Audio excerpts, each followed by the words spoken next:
Hey guys, it's Jan Shartay and I'm back again with another video. So in today's video, we are going to be talking about inventory. I hear a lot of you guys say, oh, well, spring is over and I still have a bajillion pieces of merchandise. I'll just hang on to it until next spring.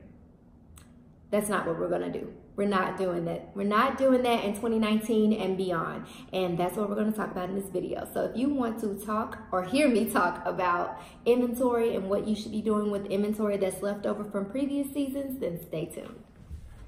All right, guys, so way too often am I hearing you guys say that you are holding on to inventory from previous seasons and previous years to sell in the following, when that season comes back around next year.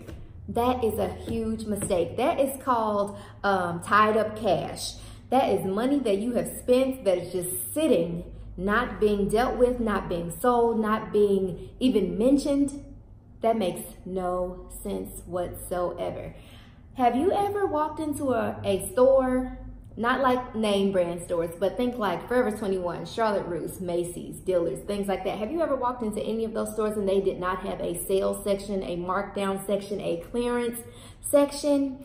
The answer is no. They always have one of those sections, and I believe that you also should have one of those sections as well. Give it whatever name you would like. Currently on my website, I have a $10 deal section and I also have a sales section. They are both sections of my website that have items from my previous collection that I have marked down and that I will, not plan to, I will get rid of.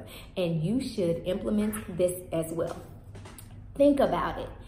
Next season, the same types of styles and trends will not be what's popping. So why are you holding on to it until next year? That's not what people are going to be looking for. That's not what they're going to be shopping for. So does it really make sense for you to hold on to that merchandise until next year? I'll wait. I know the answer is no. But I know as a retailer, we're like, oh my God, I spent this money. I wanted to make a profit. I need to make a profit. I hear you, sis or bro. I hear you. However, if the season has passed, if the trend is about to die, how much money or how much of a profit do you think you're going to make on that particular merchandise next year? Little to none is the answer, okay? So my suggestion to you is to sell it. Sell it. Put it up on your website. It does not just come down because you have a new collection or whatever the case may be. You sell it.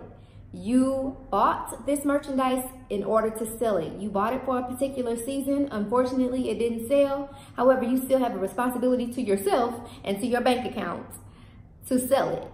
Even if you make back just the money that you spent on it, at least you are back at point A. You made back the money that you spent. At least it's not tied up money sitting in your closet in a bin or in your trunk or in your back seat or wherever you keep your merchandise. At least it's not tied up cash that you, honestly, let's be honest, you don't have a plan for it. All you know is that you're keeping it stored until next year. You don't have any plan for how you're going to sell it. So I suggest that you make a sales section. And I also suggest that you give yourself a strategy on how you plan to sell it, how much you plan to sell it for, and all that jazz. Because it's not helping you or anybody else by it sitting in wherever you keep your inventory. Next year, they're not gonna want it. I guarantee you. And if they do want it, they're gonna want it for really cheap. And 9 times out of 10, it's gonna be a lot cheaper than what you paid for it initially. So why not try to get rid of it really soon, like now, instead of holding on to it until next year?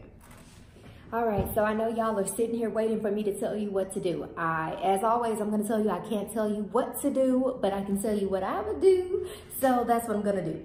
So there are 3 things that I would attempt to do to sell this merchandise as quickly as possible. And I have them written out on my trusty iPad right here. So if you see me looking down, that's what I'm looking at.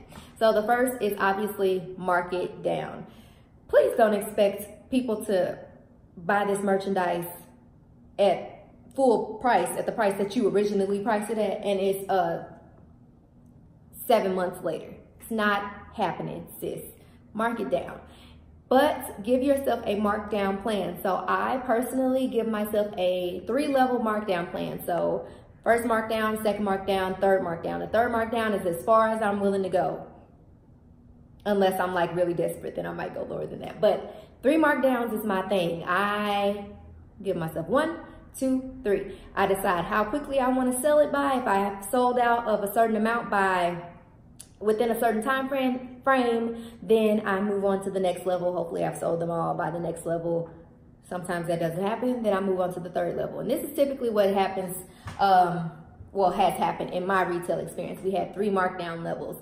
So yeah, give yourself markdown levels, decide what you would like those to look like, how much money you would like to price each of those items at, and decide what your third level is gonna be. And that third level should not be less than how much you paid for that item. So the next thing is the end of season sale.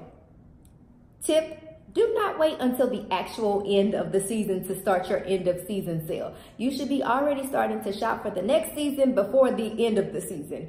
So when you're starting to get your next season's merchandise in, you should also be running an end of season sale, so that as you're putting things into your sales section on your website, you're also putting new things for the new season into your new arrival section on your website. Also, you should have a new arrival section on your website. Because that's usually where people go first on websites. I know that's where I go first. When I'm shopping online, I go to the new arrival section. So you should have a new arrival section on your website. Don't wait until the end of the season. It just doesn't make sense. I know people who only shop during end of season sales. So putting the words end of season sale out there, like big graphics, big marketing, is going to draw people in. So make sure you do that. The last one is the biggest one that I like to do, and it's one of those fun things that kind of catches people's attention. It's stupid to me in a way, but fun at the same time. Anyway, it's a BOGO sale. So, you know, you got your buy one, get one half off, buy one, get one free, buy one, get one for a penny, buy one, get one for 25% off. Basically, you could do buy one, get one, however, whatever you would like. Buy one, get one for $10, buy one, get one for $5, whatever. But the thing about this is that you need to be strategic about what you're including in your BOGO event. So some of the things I wrote down were, let's see, oh, I said mercy. So I said, as new merchandise comes in, you could do like a buy one, get one, or buy one new arrival, get one sale item for X, Y, and Z. But you want to make sure that you're pairing the particular items that you are having on, that you have on sale, need to coincide with the prices that you have your new arrival set. So basically, let me think of how to word this. You want to make sure that you're still making a profit of some sort on this merchandise. So whatever you mark that sale item down to, you want to make sure that you're still making a profit, or at least making back the money that you spent on it. Hopefully that makes sense. So it's kind of a cool way to sell something new and sell something old at the same time. What else? One of the fun things we used to do at a few of my old jobs was buy one, get one for a penny. So to a consumer, that sounds really cool. It's like, oh my God, I get something for a penny. But really what they don't know is that that retailer has strategically selected items that when paired together, when those two price points come together, they're still making a profit, or at least making back, you know, what they put into it in the first place. So again, you need to strategically place particular items together, or within this buy one, get one for a penny sale, that are still going to allow you to make a profit, or at least make back the money that you made. So always the goal, regardless of what sale you are running, the goal is to make a profit, no matter how much it is, or at least make back the money that you put into it in the first place. I hate when people try to tell you that, like, you can't sell it for what you bought it for. Why not? Why can't I make back the money that I spent in the first place? I didn't essentially lose or win. I broke even. Get your money back and then put that money into something else. Point blank, period. So as always, I don't have any crazy strategies or anything like that. It's pretty, you know, like pretty straight to the point.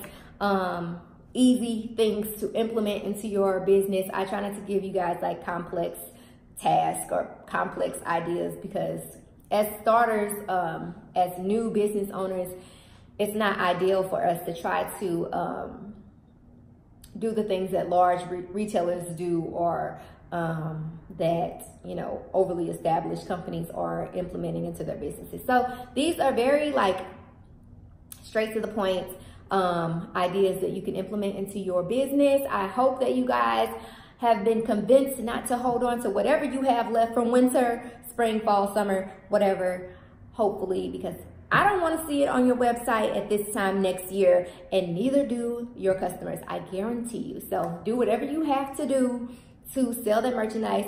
If you're participating in pop-up shops, bring the sale merchandise with you. You don't have to set it up really cute, because 9 times out of 10, you probably have like one of this, one of that, you know, 2 of this, 2 of that, and it doesn't look very pretty on a rack.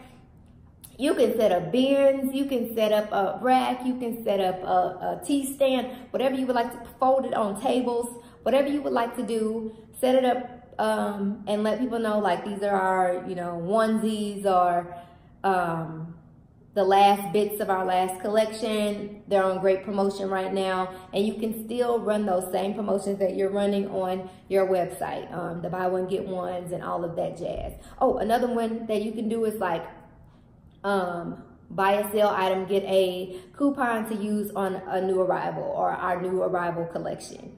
That one works really well, because people are always, as the seasons change, you know, they're looking for their new styles and whatnot, and you give them a coupon to use on the new stuff, oh, they're in there. So that's another really quick tip. But yeah, so I hope you guys learned something in this video. I hope I wasn't too hard on you, but I don't want to see y'all hanging on to that merchandise, because that's tied up cash that you can be using on something else, something new, something beautiful for the new season, not holding on to something from a previous season that's not even on trend anymore. So again, hope I helped you guys out today. As always, like, comment, and subscribe, and I hope to see you guys watching the next one. Oh, and as always, put a comment in the comments below. Let me know what you want to see a future video about. All right, guys. See you next time. Peace.